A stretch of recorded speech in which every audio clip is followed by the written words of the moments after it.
A special little carbon Yeah, coating seg, maybe. pretty cheap looking car. Yeah, yeah, just a couple of dollars here and there. Yep. Yeah, that Was it a was Prius, was it? yeah, yeah. The I the actually got new no idea. I'm like totally out of the zone here, so you gotta fill me in. Welcome to the Detailing Down Under podcast, the place for everything auto detailing in Australia right now. Here's your host, Dale Guthrie.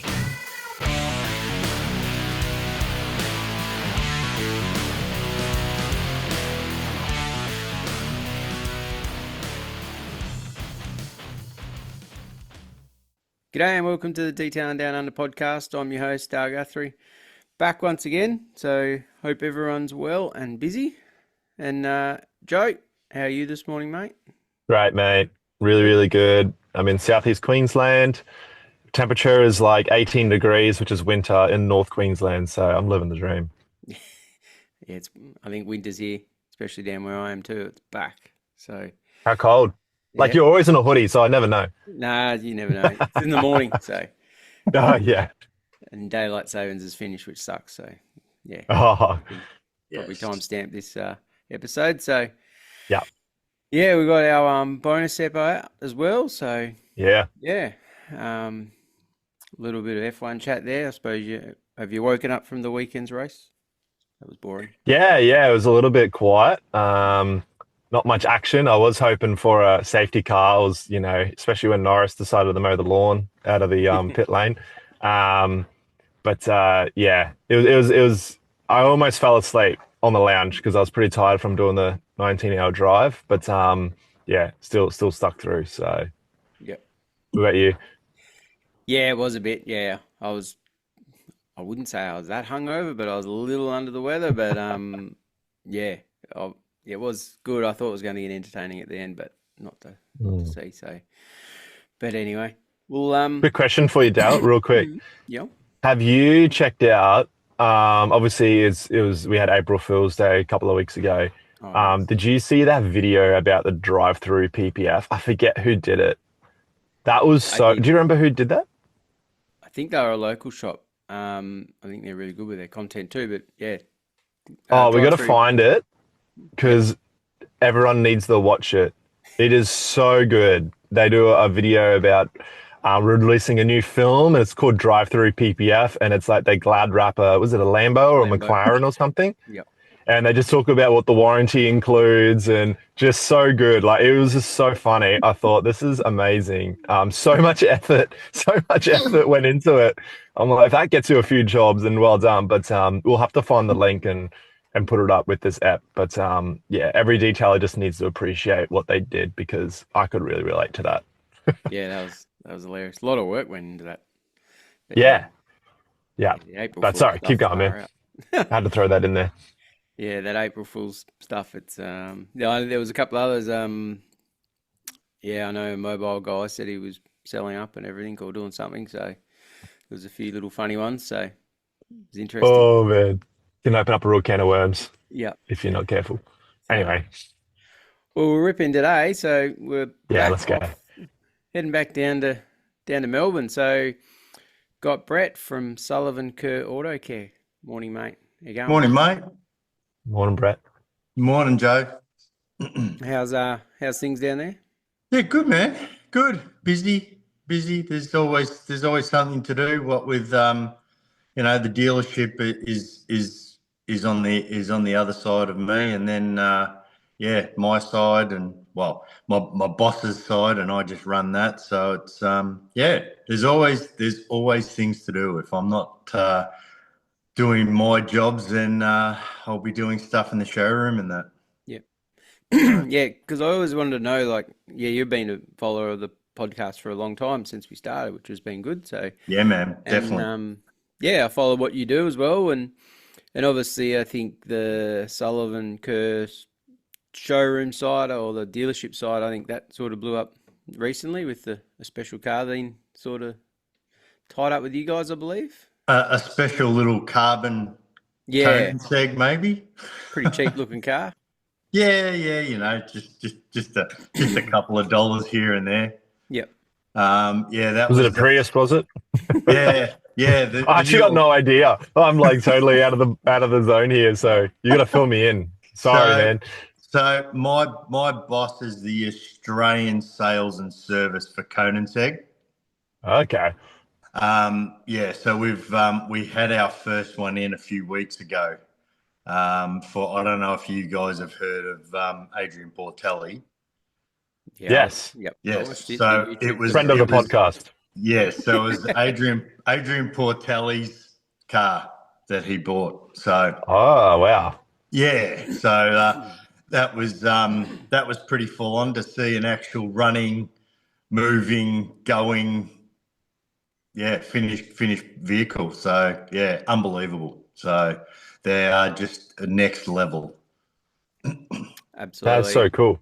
Yeah. Yeah, yeah. So it's really good. Like there's a bit going on with that, and then we've also got Gunther Works Porsche, the sales and service for Gunther Works Porsche for Australia. Yep. Yeah, I wasn't fully aware. Like, I knew about the car, and then I seen Yep, it blow up with you guys, and I might wonder what your connection is to that dealership.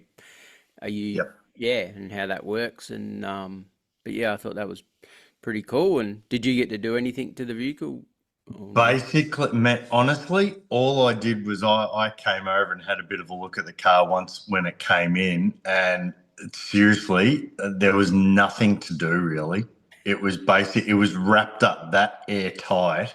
Mm, It was crazy, and then the moving of it around, with in trucks, so people didn't see it, and but yeah, it was. I don't know how people were just onto it though. yep. So yeah, but we had lots of people when it came into the showroom, lots of people, trying to get in the door. Oh, really? But, oh yeah, yeah. Wow. But my boss had to actually lock the doors and stuff before it was actually released properly, and then and then it blew up the day it was released. Yeah, Hmm. it's on his YouTube channel. He does a quite good job of behind the scenes of getting it, and he Yeah. really not quite uses it daily, but he does run it.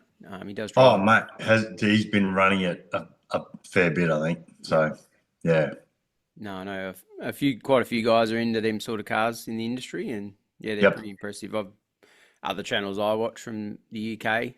The yep. guy that deals with them over there, yeah, watch his Oh channel. yeah, Mr. Double. JWW. Yep. Yeah, yep, Yeah, I've been following yeah. him for a bit. He's cool. Yeah, So yeah, he does some good stuff too. interesting cars, unbelievable. How Oh, the workmanship in them, it's ridiculous. just next level, man. Like you Mm. put it next to say something like what you sort of see every day of a supercar, like a Lambo or a Porsche or something, and it goes another level, Mm. another level. So yeah, Yeah, no, crazy. So what is the connection? So are you the main detailer for that dealership, or and do you do other yeah. customer So cars, obviously? Or yeah, so I started with them during COVID, and I started out as just doing running around, registering cars, doing things like getting cars ready for sale,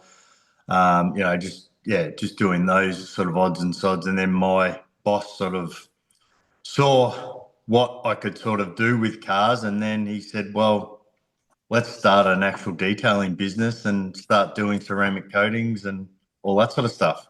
Because he sort of knew my background of what I'd done in the past, and yeah, that was it. So yeah, what? How you've been playing with cars before that, obviously?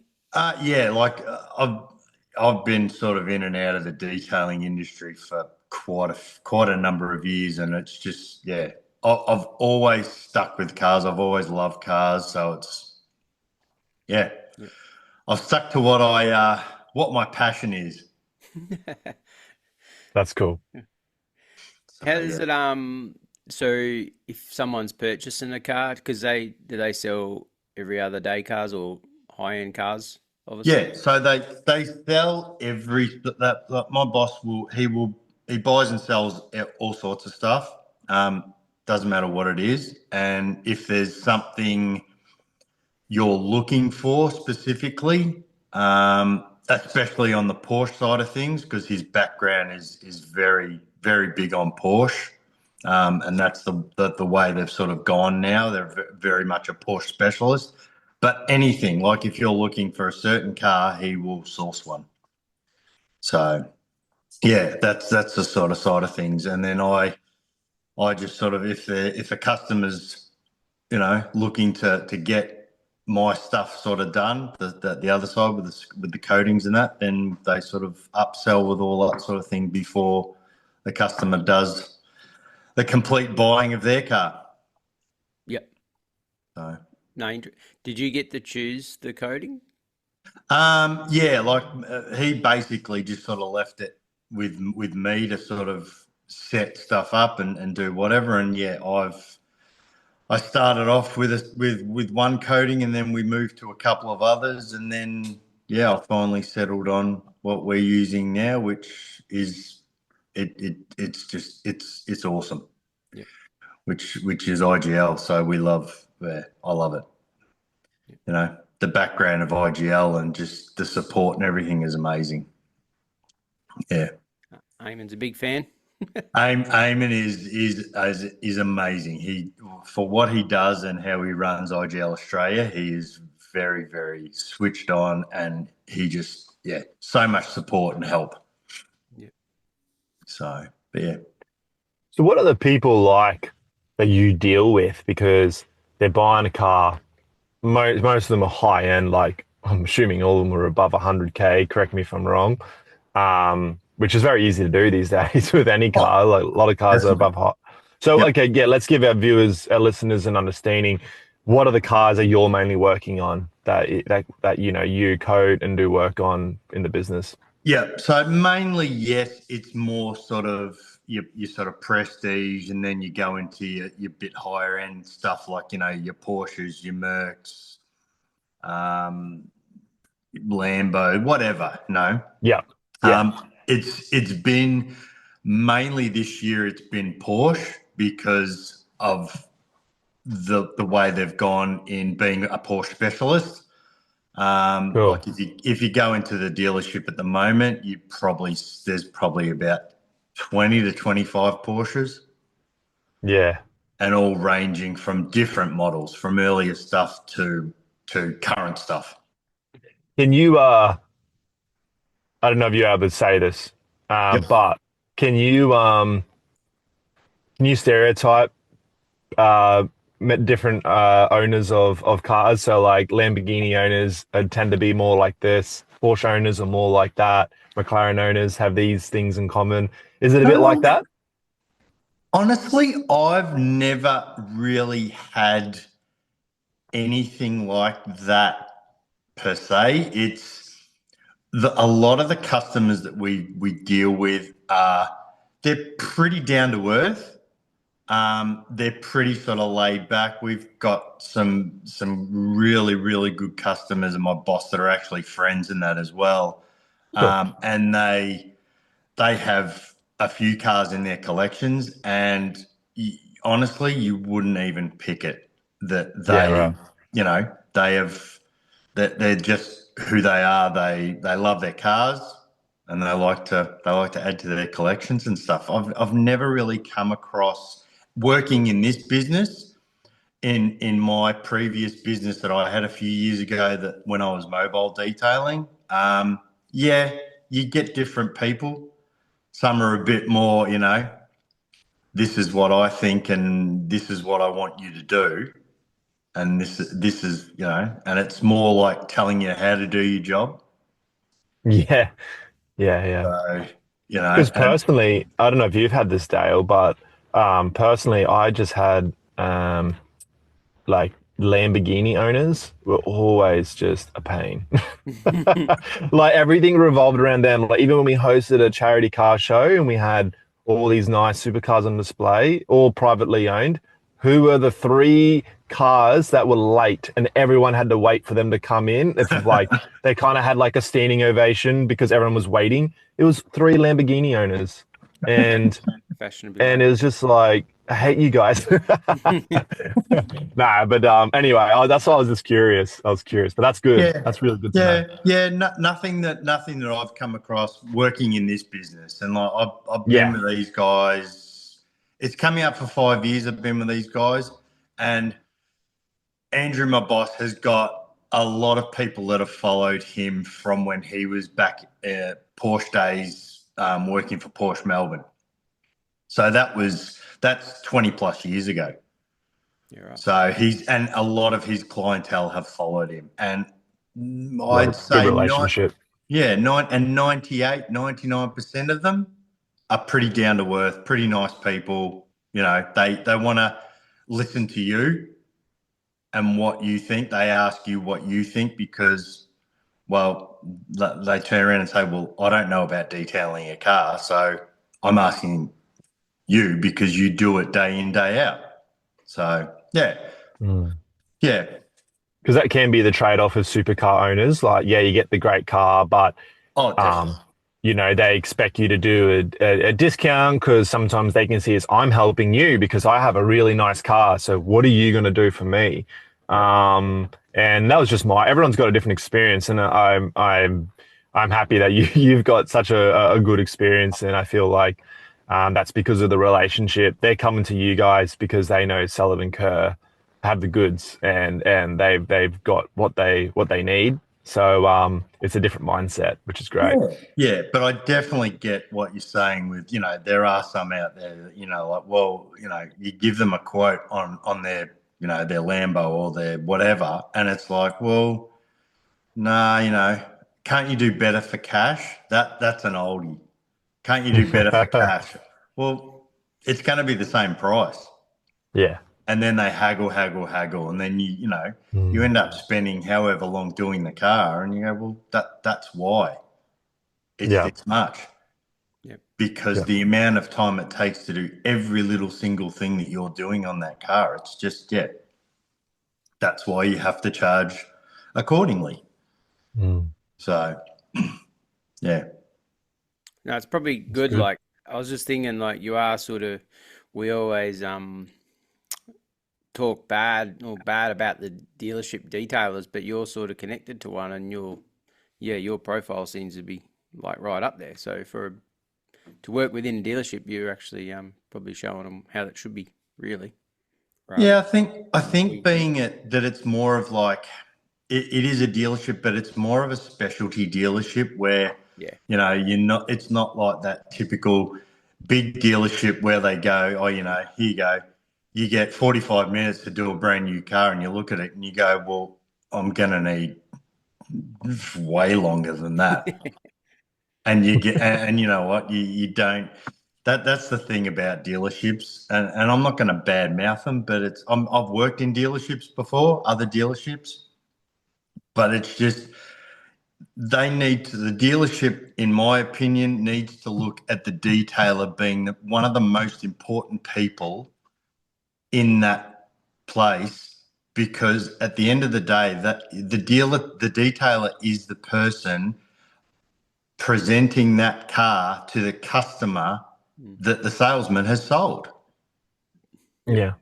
So it should be the car should be looking 200%, not negative 200%. Yeah. So it doesn't matter if it's $20,000 car or a $2 million car. They should all be treated the same. Yeah. So are you on your own there, or you got other workers there with you? Yep, just on my own. On my own. So it's it's good, but sometimes it would be nice to sort of have that extra person there, you can sort of have a chat with and bounce ideas off and do whatever. And I think it sort of helps in a way too. You can be both working on a car and sort of, someone else might have the other person you're working with might have a different, we do it like this, try it like this, doing something. So, yeah, but it's still good, I can still, go in my own little world and get into a zone and do what we do. Are you like where you do your work? Are you kind of out of sight, at a mine kind of thing, like to the general public around that area?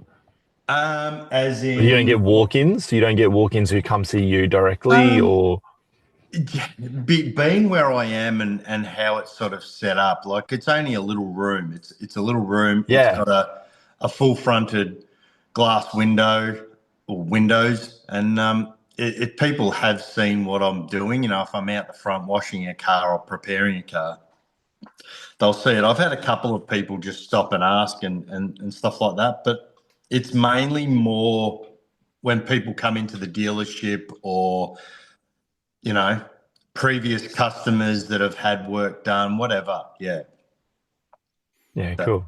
that's sort of how it goes. Because I see you got like I was just looking at your Instagram. You've got like the gym floor matting. It kind of looks like that in Yeah. your studio, Yep. which is always good. That softer floor, especially on the knees, and when It you drop a is. coating bottle, it bounces back up to you. Yeah. Um, It would be nice to yeah, have different flooring, but you know, the gym yeah. flooring was it's a cheaper alternative. Oh, better than just straight concrete anyway. Oh, So, yeah. um, Yeah. So, and so you wash the cars out the front or the side or something like that, then bring it yeah. in straight into there. Yep. Yeah, yeah. So directly out the front where I am, so there's good space there. It's not the best of times when, you know, as we all know, you know, trying to wash a car in 35-degree heat Mm. or when it's absolutely pouring with rain. It's not fun, but you know, indoor wash bays are always a dream of ours, I think. Yeah. Do you have Yep. much do you have much say in the direction of where you want it to head, or keep doing what you do? Like, Yeah, I do. And Andrew, my boss, is very good. We're working on some things at the moment to try and, you know, grow the business a bit more. You know, I'd love to sort of get into doing a bit more with the Aegis underbody anti-corrosive coating that IGL offer, and you know, I'd like to do a bit of dry ice cleaning and stuff like that. yep. That would be really good, but as we all know, it Mm, ain't cheap. no. And then to have a place where you can set everything up right. Yep. So yeah, Yeah. Well, that Aegis has taken off. There's quite a lot of guys, even not just IGL, like they've been other brands, but now they've yeah. sort of strayed into that, which is good. Oh, it's crazy. Like I remember Eamon when he was first talking about it, and they just released it, and it was like, this is going to be good. But then, you know, it was a month or two later, and it just all of a sudden, just inquiry after inquiry, and it's like, yeah, this is something that a few whoever, you know, any detailer should get onto. I think it's a great idea what they've come up with, especially in the Just four-wheel drive market. Mm. yeah, for the listeners, what is that product? So basically, it's a coating for your undercarriage of your Oh yeah. any vehicle. So and it's based on it's an anti-corrosive Yep. coating. So it's designed so nothing will rust. Mm. And it's basic, yeah. It's hydrophobic, and it's got up to a 15-year lifespan. So yeah, Sheesh. yeah. Mm. It's Good to know that. crazy, but it's also too it comes with the preparation and how you spray it and all that sort of stuff. So you've got to make sure you know what you're doing and get it right. Yeah. But yeah, And you're in the right market for something like that, like stereotypically anyway, like cars that have great value. Um, that could work really well, yeah, like what you're definitely, saying for you. definitely, Yeah. yeah. I mean, especially if you're getting say something like say like an earlier model Porsche that you know an owner's wants to basically restore it, and you could use something like that, which is Mm. which is just going to preserve the life of the car even more. Yeah. Especially if they're close to the beach or something like that, where they're, yeah, be a Definitely. bit conscious of rust. Yeah, definitely, definitely. Yeah, it's it's taken off. I know a few shops have actually built like proper setups, hoists and everything Yeah. to Yep. probably go more into that stuff. So Yeah, it's definitely taken off. I know Eamon talked a fair bit about it when he was on last. So Yeah, yeah, so yeah, it's good that other guys are using it as well, which I've seen. So yeah, yeah. And that's the good thing, being it that it's offered to, anyone can get it and use it. I think it's really good because it just shows it gets more of the IGL product out there, but people are getting to use something that's actually designed, tested, and manufactured in house, and Mm, with all the backup of everything that they record data wise to show what it does. mm. yep, Hey, Brett, I want to ask you a question. So this is really good because you're not the owner of the business per se, No. and so we could say like you're in one of the situations where you potentially don't set or dictate the pricing. You may not even do all the sales with customers that want to get their car coded. Perhaps Yep. you can answer that question. And so I feel like there'll be listeners who are like, yeah, I'm a detailer, and my boss, I can't do that great of a job because they time limit me or they don't give me enough resources to do the job. Like I'm still using, a polishing machine from an automotive shop worth $60. How I can't even achieve a good result. So like, how have you worked that with your boss to create an environment of like, yeah, like, hey, if we want to achieve this result, we need this, and or even like if they're dictating or saying, hey, you've only got X amount of time because we're only charging this for that service. How have you gone around that to balance that so that it works for you, Yep. but also works for their customer, it works for them Yeah. ultimately as the So business? basically, Andrew, my boss, he's one of the owners. Him and I sort of sat down and went through, and he said, "Listen, I want to leave it in your hands. I'd like you to sort of put together something that we can sort of um, have as a basis. So some different packages, what we sort of do in them, and anything ranging from a sort of a light polish package Mm, right through to a full-on multi-stage paint correction and polishing, and the best of best of what coatings we're using. And then we can just sort of we speak with the customer when we get the customer in, and sort of just see what the customer's looking to achieve, what their budget is, where is the car daily driven? Is it only driven once or twice a month, or once or twice a year? Just sort of get an idea of what they do, and then try and tailor something to what works with them. Because I mean, some of them don't have a budget, and some of them do. yeah. So we basically, I put something together, and then Andrew and I sat down and sort of worked out what the best sort of thing of like a day rate, an hourly rate, stuff like that. So Yeah. just So something that, yeah, sorry, you keep going. just something that's sort of going to work both for the business as well as we can sort of tailor it to the customer as well. Yeah, that's good. And so what would you say your process would be is, you got a black, solid black Porsche 911, Yep. 10 years old, and it's just swelled to the hills, like there's more swells than an ice cream in it kind of thing. What do you do? How do you manage that situation? Because it's like, all right, their expectation is that it's going to be 95% swell free, or, they've been told it's going to look amazing. Yep. And you're just like, fire out, I need to do a multi-stage correction. Have you ever had that situation, or has that not really ever come up? Or Yeah, I've had it on a couple of cars. We had a customer of ours who lives in Sydney, and he used to trailer all his cars to us. geez, Um, wow. and one of the cars that he actually bought when he was down here was a 964 turbo Porsche in black. So same as the Porsche that was in the first Bad Boys movie. So basically, it was do what you can and make it look better than what it should be Yeah. at the moment. So we get some customers that are like, okay, I've got 2,500 to spend. I want to do this and this, and I want to use, I want to code it. That's fine. We'll just tailor something, but we'll just Yeah.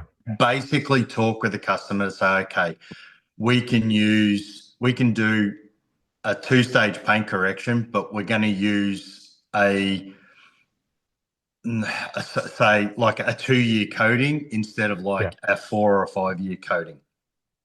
Like, Kenzo is IGL's top of the line coating. It's a 2-layer coating. It's a big, it's a fair bit more expensive, but also too, it's a longer time to do your coating, to apply it. So whereas if you get, say, their 2-year coating, which is a single layer, you can basically, it's a lot quicker, still an amazing coating. But yeah, we just tailor it to what the customer needs and wants and budget. Yeah. If you're I love that. prepping a vehicle for the showroom or something, are you coating that as well, like putting the 2-year layer on it just for No, better presentation? basically what I do is for the showroom, if I'm prepping something for the showroom, I'll use like a good sealant. So I've got a couple of good paste sealants that I use that have got a ceramic. What do you like using?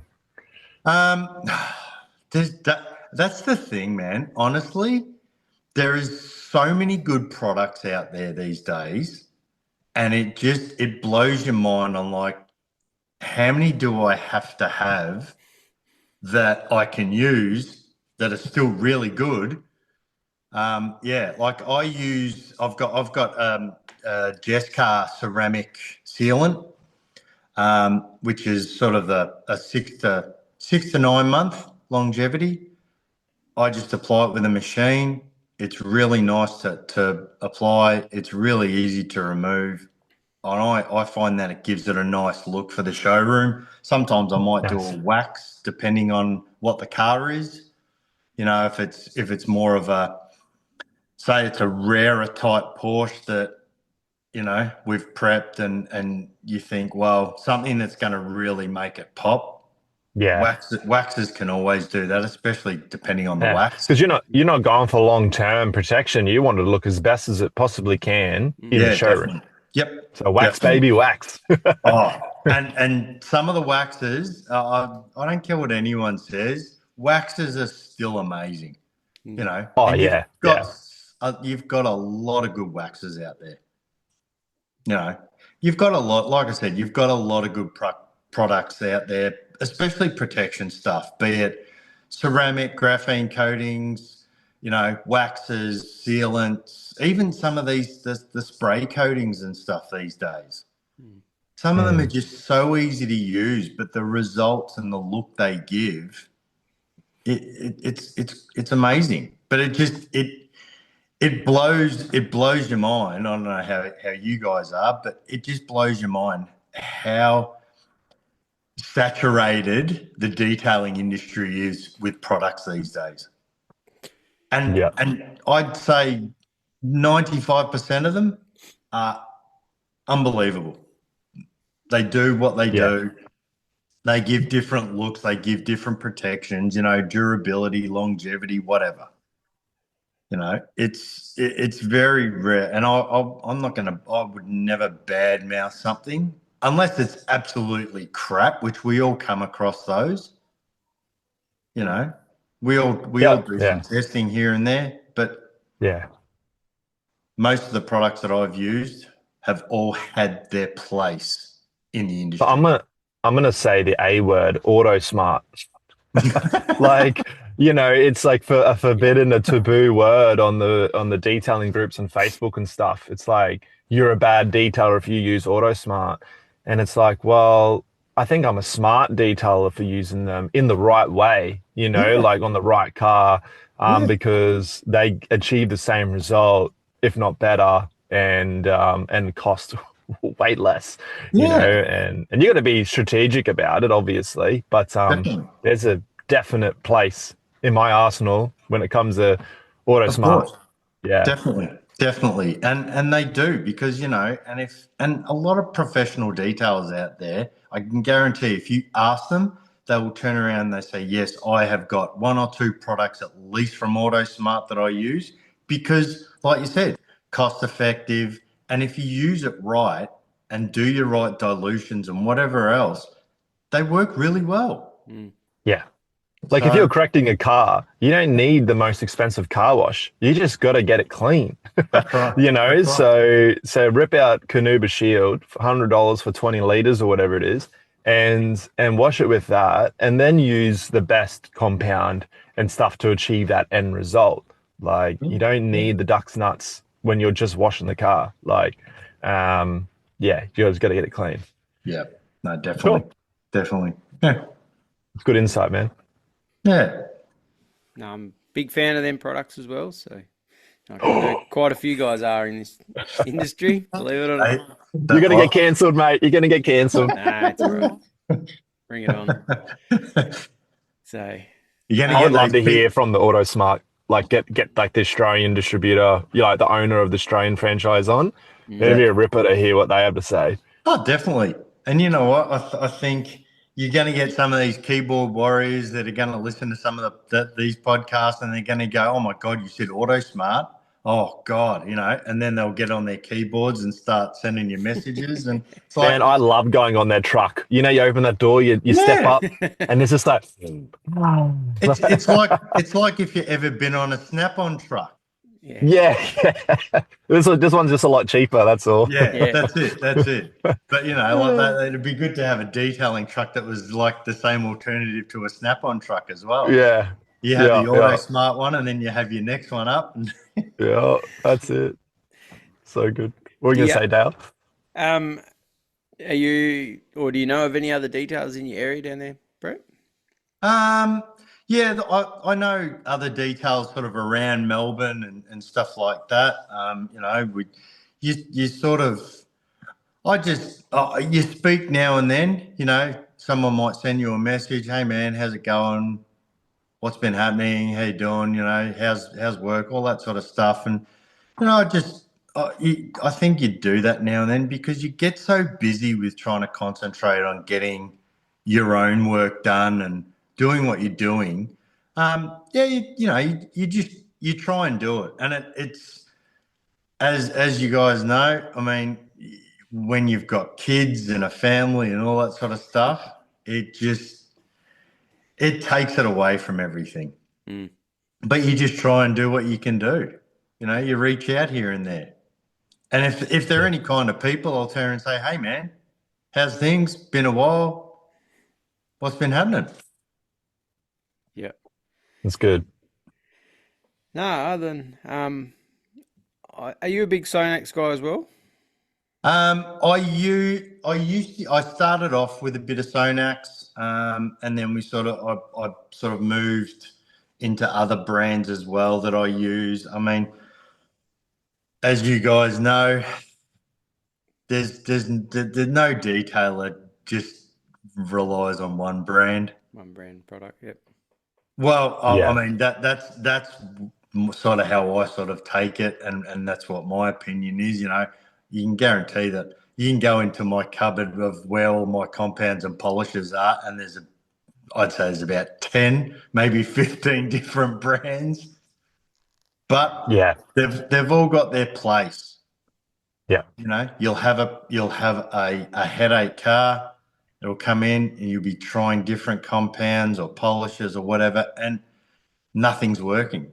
Then you'll yeah, go, maybe I'll try this one, and it just works. yeah. Yeah. I don't know about you guys if you guys are sort of like that way, but anyone that I know that, yeah, they've all sort of at least two or three or maybe more brands. Yeah. Yeah, I used to try and keep a log. I tried to implement the system where after each car, we would, in our business at Clean Getaway when I owned it, we would, because you know, you could do a blackness and patrol and then not do one for a few months, you could forget what that combination was that you honed in on. Because Yep. sometimes you spend half an hour, 45 minutes trying to find the best polish compound machine, pad combination, sorry. Yep. And that takes time. And so if you can document, this is what I used, this is the kind of result I achieved, this is how long, this is my working time, Yep. and these were the results. Like if you document that, you save so much time. And you need to know what compound, you know, because it's like far out, which one's going to work on this, and you get marring or whatever it is. Yep. Yeah, you're spot on, man. Like it's not about jumping ship or not being loyal to the compound company. It's being loyal to your customer of like finding the right one for them for that particular type of paint Yeah. and to achieve that particular type of result. Yeah, so that's good. Yeah, definitely. No, but Sonex is a great brand. They've got some great products. Mm. You know, like I said, I will never badmouth a product company because that's not who I am. There's always something in a product line that you will try or you will test and you'll go, wow, I love this. That's part of my arsenal now. So that's just the way I sort of look at things. You know, sometimes I make a sneaky little trip down to my local Repco, and Yep. they have their own branded ceramic spray. And every now and again, I'm just like, I really like that product. And so I'll go and I'll buy this $25 spray on bottle, like overpriced to the max, right? Yeah. But I just get this little kick out of it. I just like using it as a drying aid sometimes. Yep. And it's just so I don't know. I just feel like I get in this mood where I'm like, I just feel like using this product, you know? And it's kind of semi-embarrassing because it's like the Repco branded one. Not that, Yeah. you know, shout out to Repco, great people. Yep. We love you. But if you're listening, but like, you know, it's sometimes you can have these premeditated things of like, oh, I can't use that product because of XYZ. Like, what will people think of me if they see me holding this bottle? And it's just dumb. Like, it's so dumb, you know? Like, if you like it, if it works for you, if your customers are happy, man, use it, you know? That's it. Like, That's it. and as long as you are profitable with it, of course, Yeah. who cares? As long as it delivers a great result and it's not damaging the car, then perfect. You know? So Definitely. that's my little Definitely. side love I got going on. Mate, there's nothing wrong with that at all. And honestly, Yeah, that's right. it's back to those keyboard warriors that are too busy worrying about their phone and their keyboard and not worrying about themselves doing their own detailing. Mm. Yeah. Stick to what you do and do it. Do it well. Offer a great service. You know, don't Stay in worry your about lane. Be friends with people in your industry. Don't be enemies. And you know what? Take your ego out of the equation because honestly, the Australian detailing scene, there are a lot of egos there. And you don't need to have one. Work with each other. Don't work against each other. 100%. Yeah. So, No, that's good, mate. So true. Well, we'll get into the 5-stage questions for you there, Brett. So, yeah, mate. first ever detailing job? First ever detailing job was back when I first started in the panel beating and spray painting industry. And my first car that I ever did a detail on was a VK Calais Commodore in solid red. Oh, Yeah. was it So faded? it was a bit faded. And back then, that was when we used to use the old cutting compound. It was a green cutting compound, and you'd mix it with water and make it into like an actual slushy compound. Like a Green paste, sand and water. Yeah, pretty much. Wow. That was before my time. Oh, yeah. Do you have a dream car? Or have you got one? Well, yeah, there's three on the list. So anywhere from a 1955 to a 65 VW Beetle, like one that's been done up, airbag Nice. suspension, big wheels, all that sort of stuff. An early model combi, VW combi, Yeah. like the old 23 window combis and stuff, Yeah, yeah. and definitely a Porsche in there. Yeah. So, yeah. Funny, my 5-year-old son's a big combi fan. Oh, really? Yeah, he loves them. Awesome. Awesome. They're amazing. And if I could have my own daily driver, it'd definitely be a VW Transporter. Oh, yeah. So, Their new electric van looks pretty sick. What's it called yeah, again? the ID. Yeah, it looks Yeah. epic. Yeah, there's guys in the UK that have actually done one up and put airbag suspension on it and big wheels and just done some real full-on customizing to it. So they do Wow. some pretty hectic VW transporters over there. That's So cool. yeah, Good detailing vans too, I think. yeah, definitely. Yeah. Favorite detailing tool or product? Rotary polisher. Oh, Hey. they're still alive. Yep, yep. You Which got one? it. I've got two. So I've got a Roops and I've got an old Festool as well. And I've had my old Festool since I had my own detailing business, and that was probably at least 10 plus years ago. So yeah, rotary polish. I don't know. I just find now that I always do my first cut with a rotary. It just the look and the finish it can give.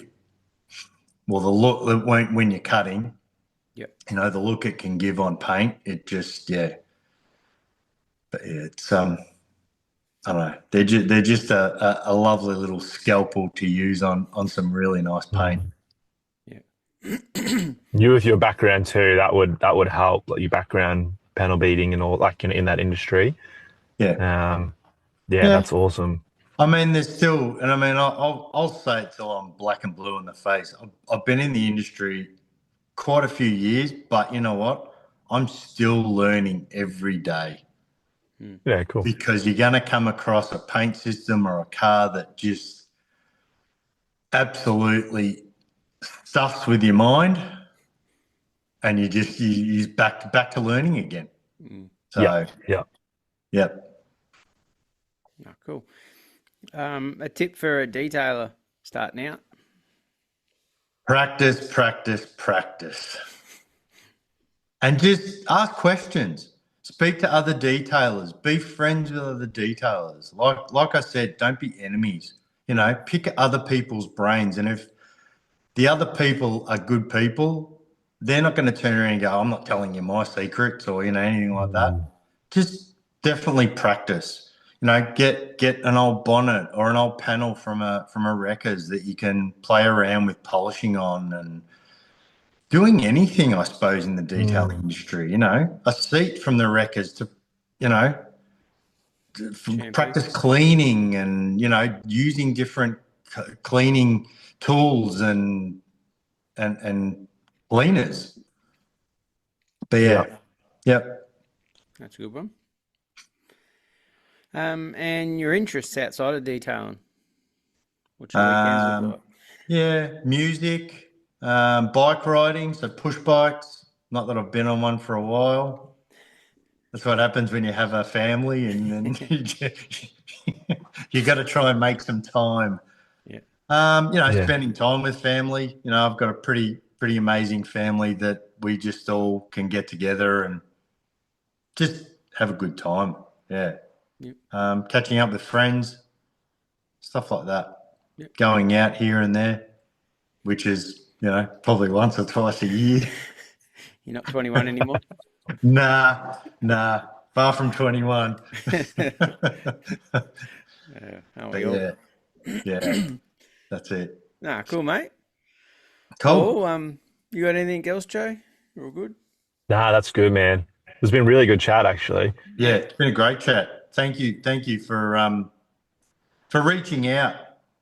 I'm normally sort of not into doing something like this. It just, but you know, I'm always here, and if anyone needs a chat or needs to ask a question, detailing wise or whatever, I'm here. If I can help, I'll help. If I can't, there's always someone out there. But yeah, I'm not here to with an ego or anything like that in our industry. Yeah. Is it best to find you on Instagram? Brett? Yeah, Instagram. My numbers, all my details are on my Instagram posts and stuff usually. So my website, the website, my email address, my mobile number. So. Yep. Yeah. Thanks again, mate. You've been supporting the pod since day one, pretty much. So you always. Mate, I think I've got to play catch up. I haven't listened to a couple of the recent stuff, so That's all right. it's yeah, but it's always good. You can have it going while you're working. Whack the headphones on and off you go. Mate, I don't know how many times I've listened to some podcasts over and over again. And you just go like, you always miss something. So it's like, yep, put it on again. So yeah. No, but thank you very much, guys. It was thank you for reaching out. It was awesome. No, Thanks for sharing. no drama. It's good. Anytime. Anytime. Yep. If anyone else, I probably don't really say it enough. If anyone else, likes it and shares it around, that'd be quite handy. So Yeah. not as known as what you think, but yeah, we are getting out there a lot more. So. Oh, mate, it's awesome what you guys have done.